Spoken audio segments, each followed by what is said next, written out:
Movie trilogies can be really special things, but when they end up not being finished, they might be the biggest waste of time in all of cinema. Here's how and why these series went unfinished. In Hollywood, not everything goes as planned, and sometimes movies simply never get made. As a result, trilogies and franchises that once had bright futures can be killed off before their time. These are the movie trilogies that, for whatever reason, will never see the light of day. Comic book movies really took off in the early 2000s, with countless studios giving obscure comic book characters the big screen treatment, in the hopes of mining gold from pulp. So fans' hearts leapt when geek god Guillermo del Toro took on an adaptation of Mike Mignola's Dark Horse comic series Hellboy. Del Toro quickly proved his fanboy bona fides when he chose not to cast an A-list leading man.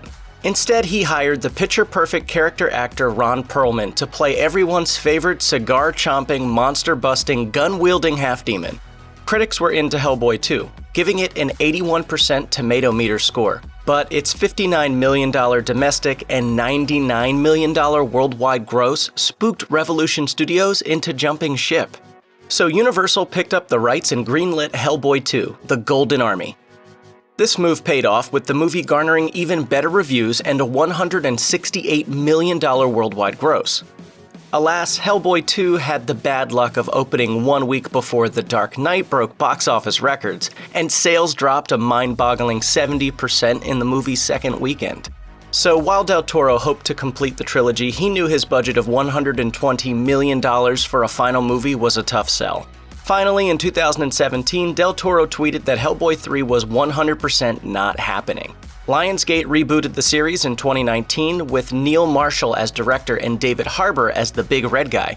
But moviegoers and fans said hell no to the new Hellboy, which was a critical and box office disaster. Not this crap again, lady! Putting it lightly, Spider-Man is kind of popular. The world's favorite wall crawler broke the opening weekend record twice on his own, and then 2 more times with the Avengers. The first Spider-Man sent the comic book movie renaissance into overdrive in 2002, when it became the first film to earn more than $100 million in a single weekend. Spider-Man 2 continued the trend, and while Spider-Man 3 ended the first series with a whimper, the Sam Raimi Spider-Man film still earned more than $2.5 billion worldwide. How's the pie? So good. Sony rebooted the series 8 years later for 2012's The Amazing Spider-Man, this time with Andrew Garfield in the tights and Mark Webb in the director's chair. The box office results were solid and the reviews were strong, so naturally, before a sequel had even been released, Sony went completely off the rails. The studio announced a 3rd and 4th film, as well as spin-offs for the Sinister Six and Venom, effectively launching a Spidey cinematic universe. The Amazing Spider-Man 2 arrived in 2014, but despite earning decent box office returns, the horrible reviews suggested Spidey was headed in the wrong direction. Luckily, Disney swooped in and brought the web spinner back to his record-breaking ways in the MCU, while Sony scored huge with Venom, and won an Oscar with Into the Spider-Verse. But while Spider-Man is today as popular as ever, Amazing Spider-Man 3 has long been squished. If you suggested 20 years ago that a movie with Iron Man, Thor, and Hawkeye would make more money than a film with Batman, Superman, and Wonder Woman, the world would have called you crazy. So how did it happen? Well, many factors are involved, but the shocking underperformance of the DCEU has mostly fallen at the feet of Zack Snyder. Snyder was handed the reins to the DCEU after Man of Steel performed relatively well on its release, and also because Christopher Nolan probably wasn't interested. Despite fans' disappointment with Man of Steel and Batman vs. Superman: Dawn of Justice, each made money, mostly because they featured the most popular superheroes ever made.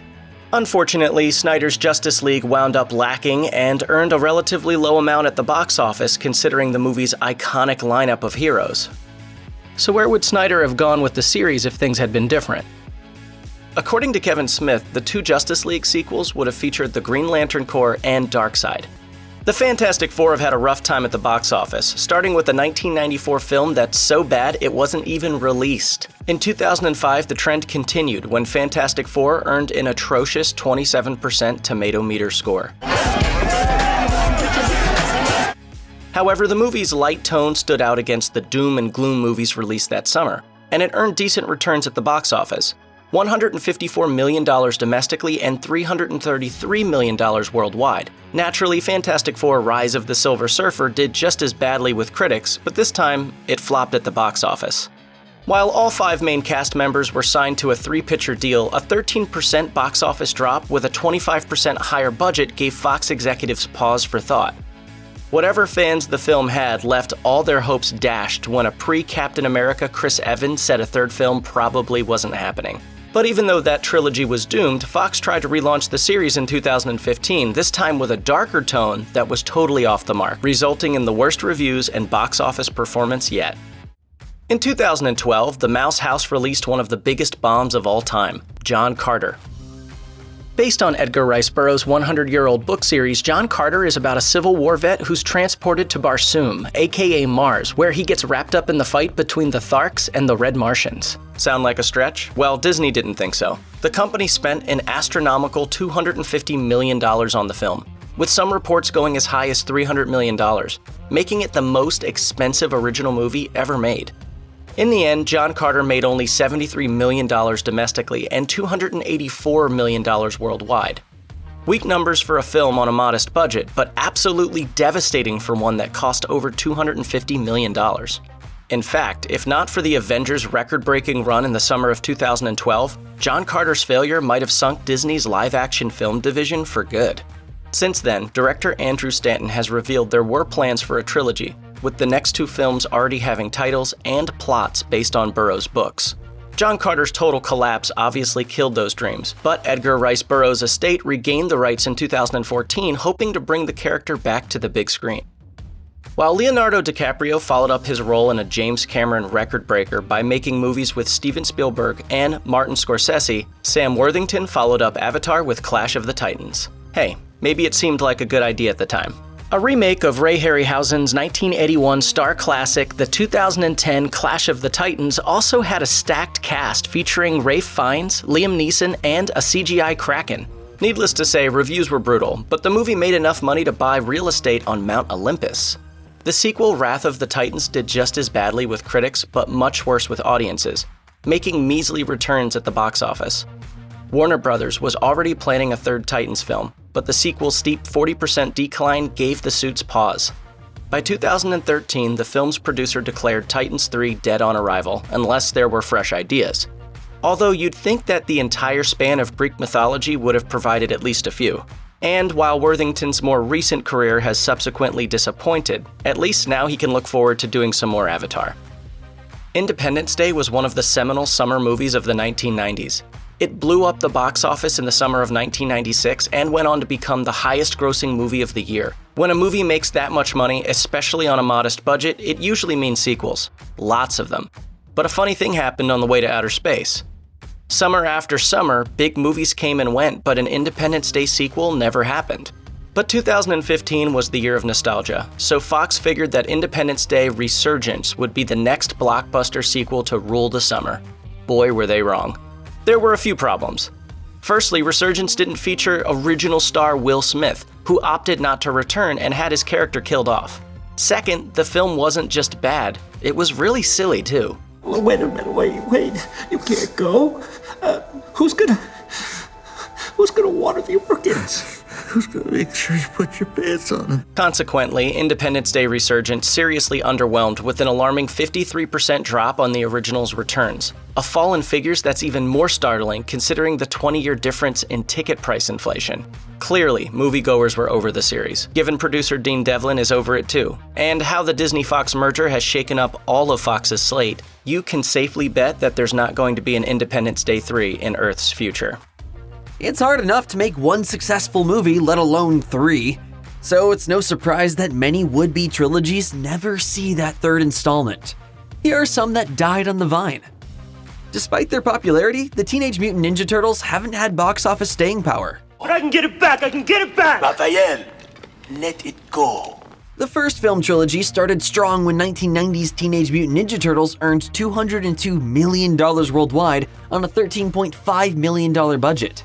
However, 1991's TMNT 2, The Secret of the Ooze, dropped 62% to $78 million worldwide, while the third film took a shellacking at the box office in 1993, earning just $42 million on a $21 million budget. As a result, America's favorite talking, karate-chopping terrapins went on a 21-year hiatus from live-action big-screen adventures. But following the enormous success of the Transformers films, Paramount saw the possibility of big bucks in movies based on other characters from super popular 80s toy lines and TV shows, and decided to give the reptiles another chance. Released in 2014, Teenage Mutant Ninja Turtles earned $485 million worldwide on a $125 million budget. Paramount was feeling confident, so they upped the budget for 2016's Teenage Mutant Ninja Turtles Out of the Shadows to $135 million. But this time, the film saw a 50% drop that made this over-budgeted follow-up a box office bomb. We're turtles, whether you like it or not. Paramount wasn't going to make the same mistake New Line Cinema did with the first series, so they pulled the plug on the third film. In late 2016, producer Andrew Form told Collider, "I don't think there's Turtles 3, but I wouldn't say there's never going to be another Turtles movie." And he was right. Going back to the franchise's animated screen roots, Teenage Mutant Ninja Turtles Mutant Mayhem arrived in 2023 to solid box office and critical acclaim. Before 1985's mega hit Back to the Future, director Robert Zemeckis took the romantic comedy action adventure hybrid nobody wanted and turned it into a major hit. It's the best time I've ever had. Never been anybody's best time before. Romancing the Stone had a modest $10 million budget, but made $75 million domestically and $115 million worldwide. The spring 1984 release wasn't just Fox's biggest hit of the year, it was their only hit. So naturally, they wanted to rush a sequel. The only problem? Stars Michael Douglas and Kathleen Turner didn't want to do it. But Fox exercised its sequel option and threatened to sue Turner for $25 million if she backed out. The troubled production didn't improve anyone's mood either. The Jewel of the Nile miraculously made it to theaters 19 months after Stone, but only made $68 million worldwide. A proposed third film, The Crimson Eagle, wasn't a high priority for anyone at the time, though Douglas did drop out of 1997's U-571 a decade later to return for a sequel that never happened. In 2008, a new sequel, Chasing the Monsoon, was announced, with Douglas's wife Catherine Zeta-Jones replacing Turner. That project quickly became a remake instead, potentially starring Gerard Butler and Katherine Heigl. But in 2011, it was shelved for a TV series. With no news since, it's safe to say this romance is dead. Saturday Night Live alum Rob Schneider had a solid career in Hollywood as Adam Sandler's friend for nearly 10 years, when he graduated to above-the-title status with Deuce Bigalow, Male Gigolo. I don't have a set price or anything, but I have been getting $10. Its 22% tomato meter score didn't scream Citizen Kane, but it made more money than anyone expected, earning $92 million worldwide on an $18 million budget. While Schneider continued to play scene-stealing backup roles for his A-list superstar friend, he got to be the center of attention in 2001's The Animal and 2002's The Hot Chick. It wasn't until 2005 that Schneider returned to his signature role for Deuce Bigalow, European Gigolo. But after 6 years, the audience had moved on. Besides its atrocious 9% tomato meter score, Deuce Bigalow, European Gigolo earned a thin profit at best.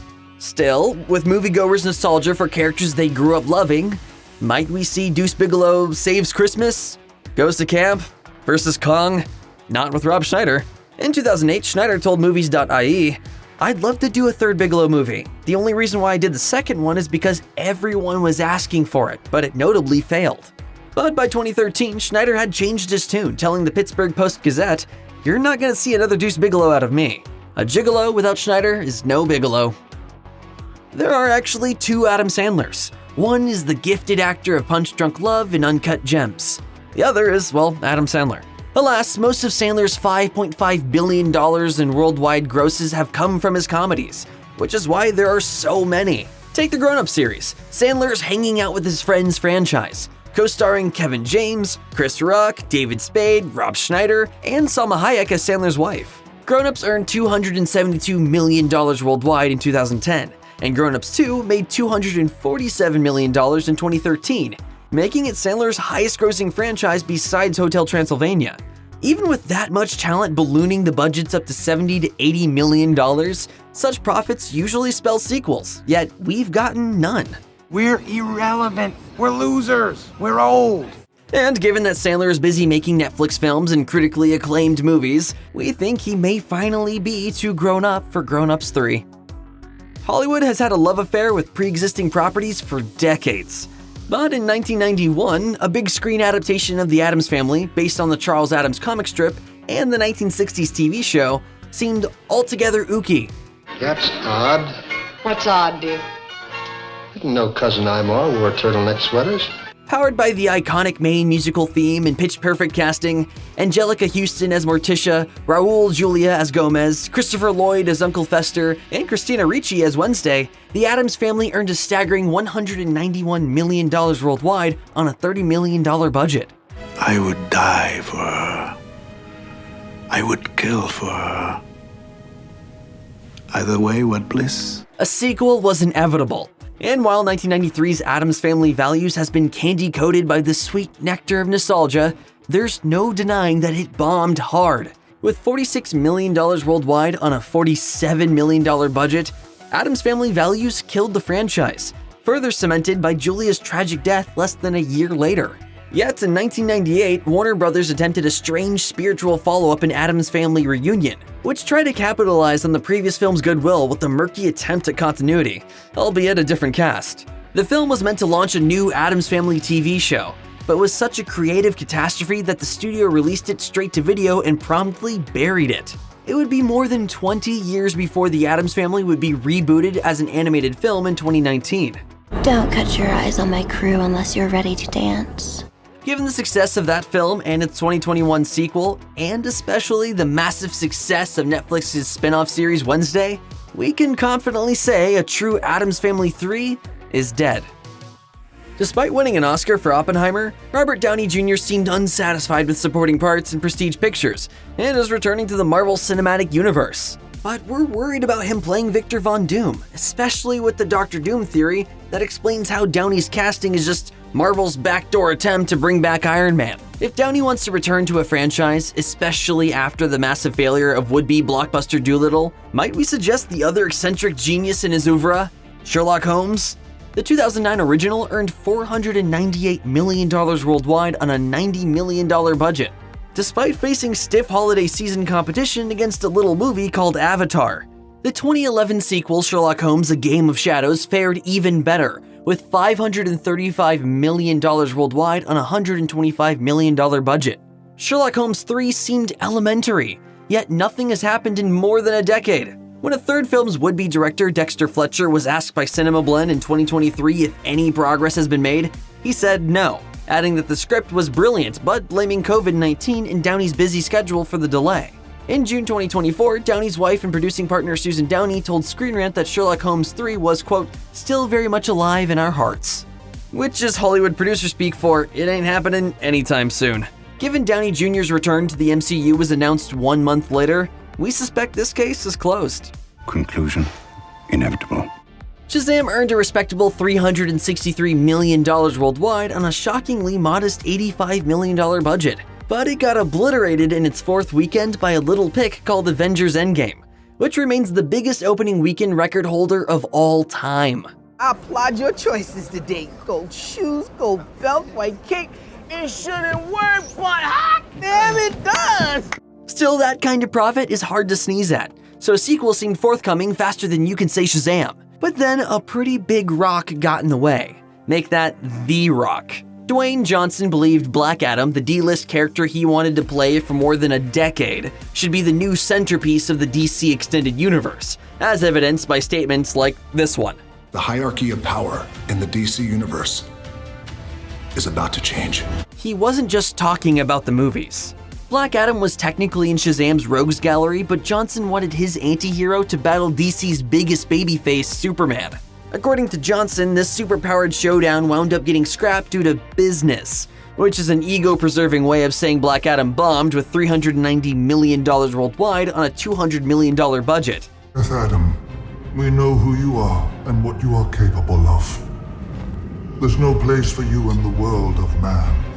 Ironically, Black Adam out-earned Shazam, but at more than twice the price, it was a financial failure. Shazam: Fury of the Gods was the innocent victim in all this, as the 2023 film barely earned back its budget. With James Gunn rebooting the entire DC cinematic slate, we can all but guarantee there won't be a Shazam 3.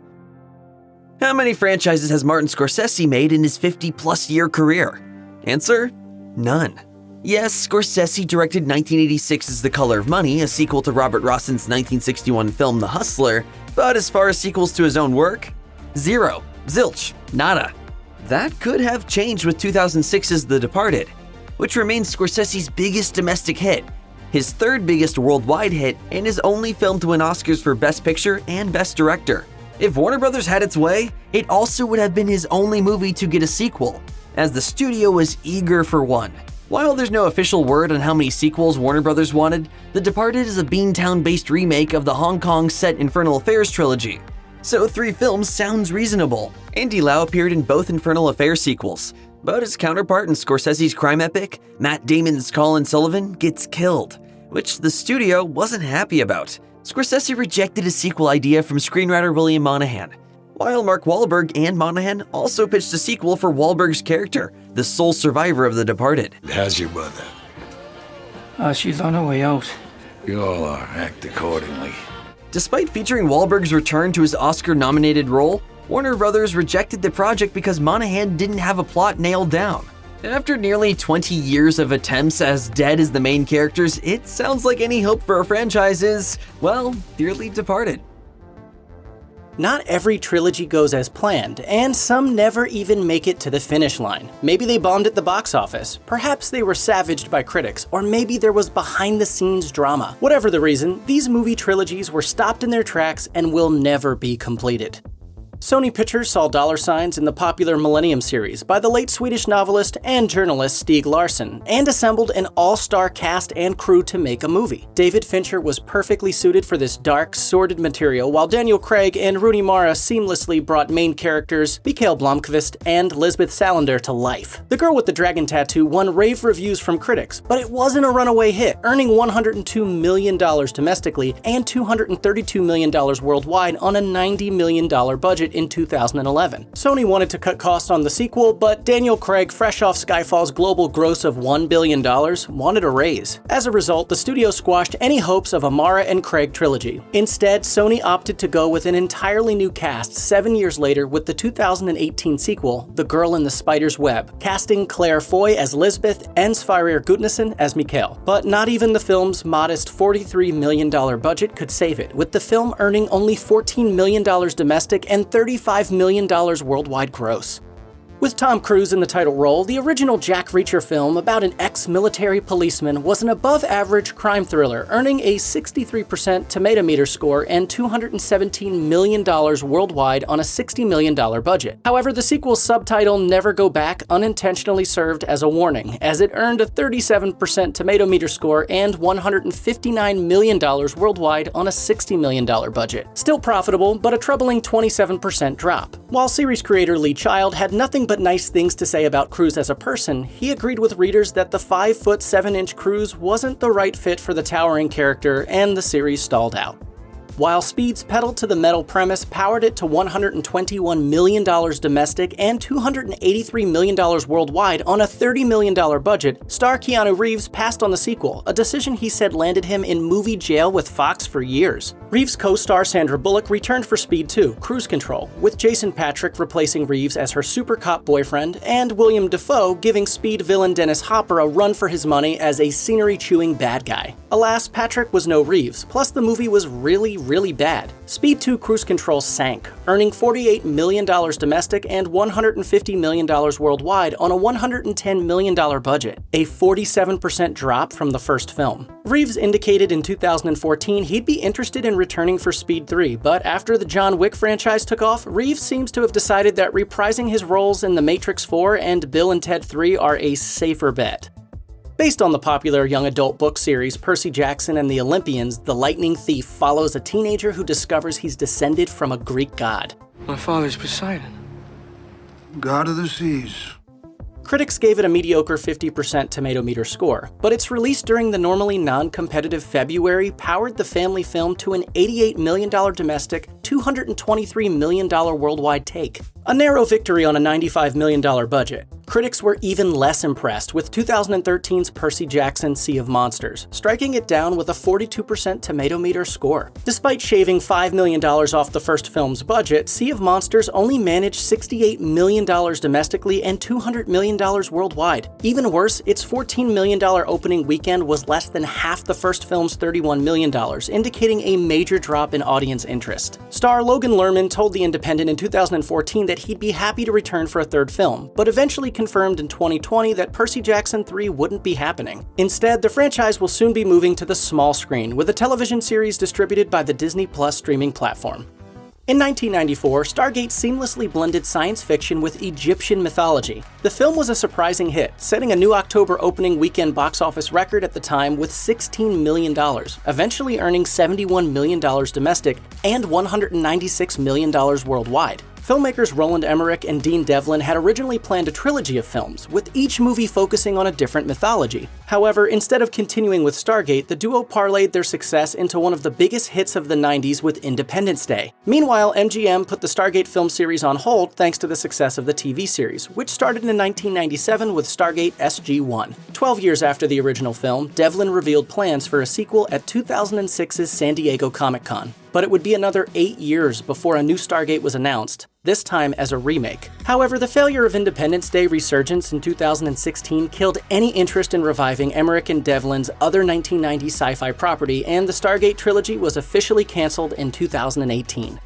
The Tim Burton and Joel Schumacher Batman franchise broke the opening weekend record 3 times, but neither set of films ever got a proper send-off. Sure, while all 4 films are technically part of the same series, they feel like 2 different franchises, as each director started strong but went off the rails in their second film. After moviegoers rejected each director's second film, neither one got to complete his trilogy. While Tim Burton never got to the scripting stage on Batman 3, rumors circulated that Michelle Pfeiffer was returning as Catwoman and Robin Williams was set to play the Riddler. However, after Batman Returns terrified children and dropped 36% from Batman's worldwide gross, Burton was politely asked not to return, and Michael Keaton bailed. Joel Schumacher brought the series back to its record-breaking ways with Batman Forever in 1995. Following the film's success, Warner Brothers started planning a third Schumacher Batman movie before the sequel Batman and Robin was even released. However, Batman and Robin's critical and commercial failure in 1997 put Batman back in the cave for 8 years until Christopher Nolan rebooted the series yet again with Batman Begins.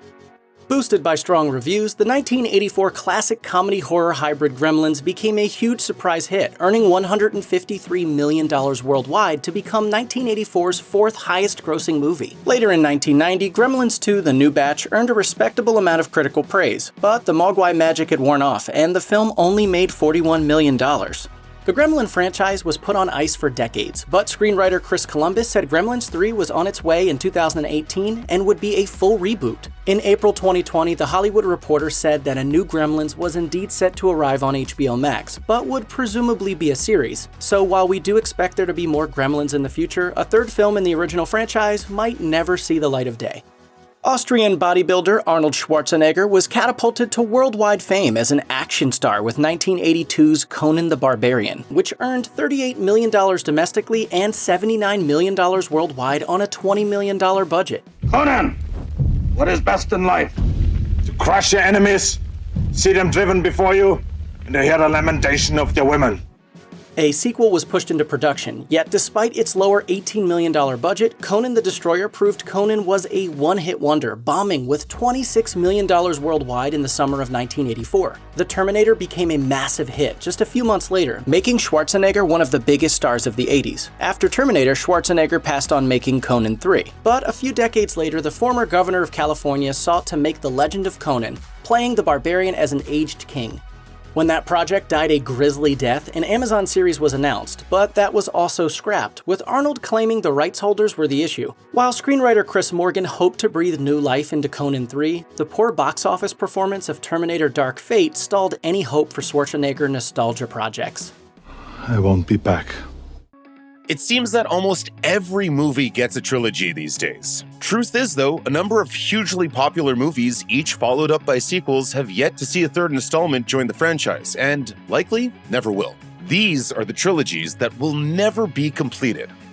bringing a hilariously gruesome reverence to the world of superheroes long before Deadpool made his silver screen debut. No, we don't count X-Men Origins Wolverine, and neither should you. Director Matthew Vaughn's adaptation of writer Mark Millar and artist John Romita Jr.'s Kick-Ass was a hit with critics and audiences alike, earning $48 million domestically and $97 million worldwide. Universal wisely played it safe, only spending $28 million on the sequel, but made a few critical errors in the meantime. The first being that it was released in 2013, a full 5 years after the original. The second was that directing duties were given to Jeff Wadlow, as Vaughn was occupied with X-Men First Class in 2011 and Kingsman: The Secret Service in 2014.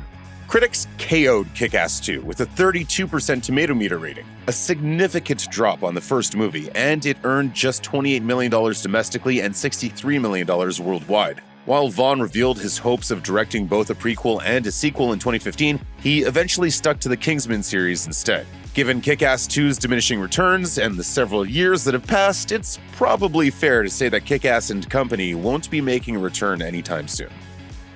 With a combined $1.2 billion domestic and $2.29 billion worldwide box office across all his movies, Quentin Tarantino can pretty much call his own shots. Ooh, that's a bingo! Still, one of his hardest sells was Kill Bill, a kung fu spaghetti western revenge thriller mishmash that was originally meant to be one 4-hour film but was wisely split into 2 releases. Both Kill Bill Volume 1 and Kill Bill Volume 2 were hits with the critics, and both made a decent amount at the box office, although Volume 2 saw a 14% drop on the first movie's takings. While the Kill Bill films were modest financial successes, Tarantino went over budget and over schedule on the movies, forcing him to cut a climactic beachside battle between the bride and Bill, and eventually having to miss the Cannes Film Festival. He revealed plans for Volume 3 in 2004, suggesting it would follow Vernita Green's daughter as she sought revenge against the bride, with the hope being that Tarantino would begin filming 15 years later. While 15 years seemed like an impossibly long time then, 2019 came and went with no Volume 3, and Tarantino conceded in 2012 that a third film was probably not happening. Probably not seemed to turn into definitely not when Uma Thurman called Tarantino out for a stunt that nearly killed her during filming on the first 2. They have apparently buried the hatchet since, however, and now Tarantino says Volume 3 is definitely in the cards. Believe it when you see it. Chinatown brilliantly mixed the film noir genre of the 1940s with the new Hollywood aesthetic of the 1970s and quickly became one of the definitive films of the latter decade. While its $29 million box office didn't break any records in 1974, the movie's 11 Oscar nominations and 1 win at the 1975 Academy Awards cemented its sterling reputation. While Chinatown is remembered as an all-time great today, however, its 1990 sequel has been practically forgotten. Jack Nicholson returned as Private Eye J.J. Jake Gittes in The Two Jakes, also stepping in for Roman Polanski as director for pretty obvious reasons. The Two Jakes did all right with the critics, though it didn't blow anyone out of the water, and its box office performance was truly atrocious, earning just $10 million. Nicholson told MTV in 2007 that a third film titled Gittes vs. Gittes would have been set in 1968, following Jake as he goes through a divorce. Given Nicholson effectively retired in 2010, however, it seems that this pulp detective take on Kramer vs. Kramer will probably never see the light of day. Forget it, Jake. It's Chinatown. Escape from New York introduced one of the most iconic characters ever conceived in the eye-patch-wearing, smack-talking Snake Plissken, played with a rebellious swagger by Kurt Russell. We'd make one hell of a team, Snake.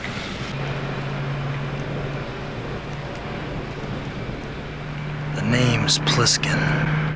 While the film made a profitable $25 million worldwide on a $6 million budget in 1981, it wasn't the kind of breakaway blockbuster that demanded an immediate sequel. Carpenter and Russell focused on other projects for the rest of the 1980s, including their equally beloved collaboration Big Trouble in Little China. Meanwhile, Escape from New York's reputation continued to grow. So, in 1996, the duo returned for Escape from LA.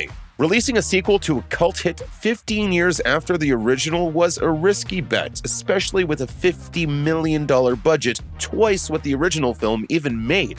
Unfortunately, escaped from LA, face-planted with critics, and bombed with crowds, earning just $25 million worldwide, much less than the first movie after inflation is taken into account, and with 10 times the production budget to boot. While an Escape from sequel wasn't going to theaters, there were plans for a TV series in the early 2000s, although they never amounted to anything. A remake was also announced in 2015 with Robert Rodriguez set to direct, though the movie's screenwriter has more recently said that the project is still in development. Everyone knows that if you want to add prestige to your young adult movie franchise, you simply turn the final film into a two-parter. For a while, everyone seemed to be getting on board with the trend, from Harry Potter to Twilight to The Hunger Games. Of course, this was probably down to the fact that it's an incredibly easy way to make money, especially when you film both parts at once. And surely nobody would be foolish enough to only film part one of a two-parter, right? Enter the Divergent Series. The first movie managed $276 million worldwide on an $85 million budget, while the second made $295 million against a $110 million budget, though its domestic opening weekend and box office were smaller than the first. That should have been a clue, but Lionsgate still went full steam ahead on the series' two-part conclusion. This wasn't a great move. The Divergent series, Allegiant, tanked with $66 million domestic and just $172 million worldwide. It was decided that spending the money to properly conclude the trilogy would be a waste, so the final installment was announced as a TV movie instead, before being abruptly cancelled. Still, you've got to give Lionsgate credit for releasing the first ever 2.5-film trilogy. The Wayne's World franchise is the most successful SNL film series ever, with both movies earning $169 million domestically and $231 million worldwide. Bringing in that much bacon usually spells more sequels, but instead we wound up with mediocre SNL spin-offs such as Superstar and The Ladies' Man, so what gives? Well, for one, Wayne's World 2 absolutely plummeted at the box office, earning $136 million less in 1993 than Wayne's World, a terrifying 76% drop in earnings. And while Paramount may have still been willing to produce Wayne's World 3, it sounds like the creative team just wasn't interested. Mike Myers left SNL in 1995 and went on to star in the hugely successful Austin Powers and Shrek franchises. Layers! Dana Carvey, meanwhile, starred in his own short-lived TV show, The Dana Carvey Show, starting in 1996. In 1993, Entertainment Weekly had reported that the ego-swelling success of Wayne's World is taking its toll on the relationship between Myers and Carvey, which started when Myers wrote a draft of Wayne's World 2 that included plenty of Wayne, but not a lot of Garth. Couple that with Carvey's medical issues, and it's no surprise the world never got to see Wayne's World 3. Still, the duo at least reunited for an Uber Eats commercial during Super Bowl 55, which is probably as close to a third film as we'll ever get. Video game movies are generally synonymous with the word awful, but for one brief moment it looked like the Mortal Kombat series would break the curse. And yes, obviously, 1995's Mortal Kombat is still bad, but it's at least bad in a fun kind of way. It also made a lot of money, earning $122 million worldwide on a $20 million budget. The studio rushed a sequel, which never turns out well, and despite its $30 million budget, Mortal Kombat Annihilation ended up looking like a sci-fi original. Its 2% tomato meter score is the second worst in video game movie history, while the $51 million worldwide was a horrible 58% drop in takings. Now, there's a franchise fatality for you. Flawless victory. New Line Cinema had been banking on at least 3 Mortal Kombat films, however, and signed Robin Shou, who played Liu Kang, to a 3-picture deal. Annihilation annihilated any chance of that happening. But a third film, reportedly titled Mortal Kombat Devastation, was apparently supposed to happen. The movie spent more than a decade in development hell before Warner Brothers purchased Midway Games, which owned Mortal Kombat, for $33 million. Rather than throw good money after bad, Warner Brothers relaunched the series with an R-rated reboot in 2021. Jim Carrey had pretty much the best year ever in 1994, starring in back-to-back-to-back hits Ace Ventura: Pet Detective, The Mask, and Dumb and Dumber. The Mask was the biggest hit of the bunch by far, earning $351 million at the box office. Incredible numbers for an ultra-violent C-list character from Dark Horse Comics. Despite The Mask's insane profitability, the only sequel was 2005's horrible misfire, Son of the Mask, which tanked with $59 million on a $100 million budget. Spoken! Carey wisely sat that one out, an unsurprising choice given his long-standing distaste for sequels. However, it sounds like the star may be open to putting back on the mask, as he told comicbooknews.com in 2020, "It would depend on a filmmaker. I don't want to just do it, but I would only do it if it was some crazy visionary filmmaker." So granted, Carey sounds reluctant about the whole deal, but there were rumors in 2020 that Warner Brothers was considering both a female-led reboot more in line with the darker comic and 2 new Mask movies starring Carey. Since then, there haven't been any updates on this potential franchise, and until Carey warms to the idea, it's doubtful there ever will be. Both Basic Instinct movies drew in a bunch of money at the box office, with the first one earning $117 million domestically and $352 million worldwide in 1992, despite its mediocre critical reception.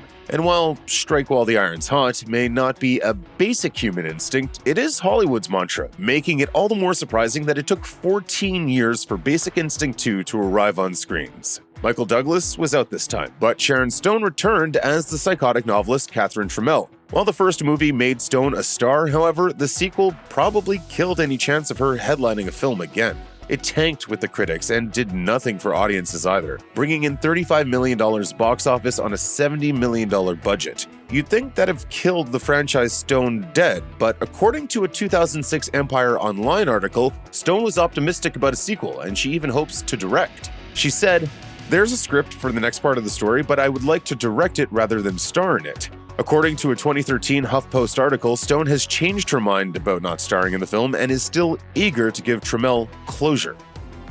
In Crank, Jason Statham has to keep his adrenaline going to stay alive by any means necessary. In Crank 2 High Voltage, Statham's heart is replaced with a battery that needs constant jolts of electricity. What would have happened in Crank 3? Sadly, we'll never know. Crank cost $12 million and made $43 million worldwide. Cue sequel. Crank 2 High Voltage cost $20 million and made $35 million worldwide. So, game over, right? Well, co-director Mark Neveldine was confident the franchise would keep going, telling Empire Online in 2011, "Crank 3 is going to happen. The studios are really excited about it. It's just all about timing." 4 years later, Statham told "We got this covered." "I'd love to do it. Neveldine and co-creator Brian Taylor have to get their heads together, and if they want to do it, then there's a conversation." In 2018, Taylor told the Movie Crypt podcast that given Crank 2's disappointing box office, it's got to be a great idea, something insane. Crank 3 should be as exponentially more up than Crank 2 as Crank 2 was with Crank 1. The Blues Brothers was one of the best comedies of its era, and Blues Brothers 2000 was among the worst SNL movies ever. Nearly 20 years separated these two movies, but given the sequel lacked John Belushi or, any redeeming value, it absolutely tanked, earning just $14 million at the box office. About 17 years later, commemorating the original's 35th anniversary, Dan Aykroyd told CBS News that if Universal ever wanted to make a third film, "I have a story, of course, but it involves handing it off to a younger generation." Aykroyd was even more emphatic in a 2015 interview with the Daily Mail, telling the outlet that the Blues Brothers will return for a DVD and video-on-demand special, with Jim Belushi stepping in for his late brother. Aykroyd said, "The focus will be on Elwood, helping find a new generation to lead the blues, and that idea is handing down to a new generation, finding a pair of girls who are 20, 21, and want to be the Blues Sisters." In a 2018 interview with ET Canada, Aykroyd even revealed his dream cast for this sequel, saying, "I like Lupita Nyong'o and I like Taylor Swift." Whether the Blues Sisters ever comes to pass, however, is pretty much anybody's guess.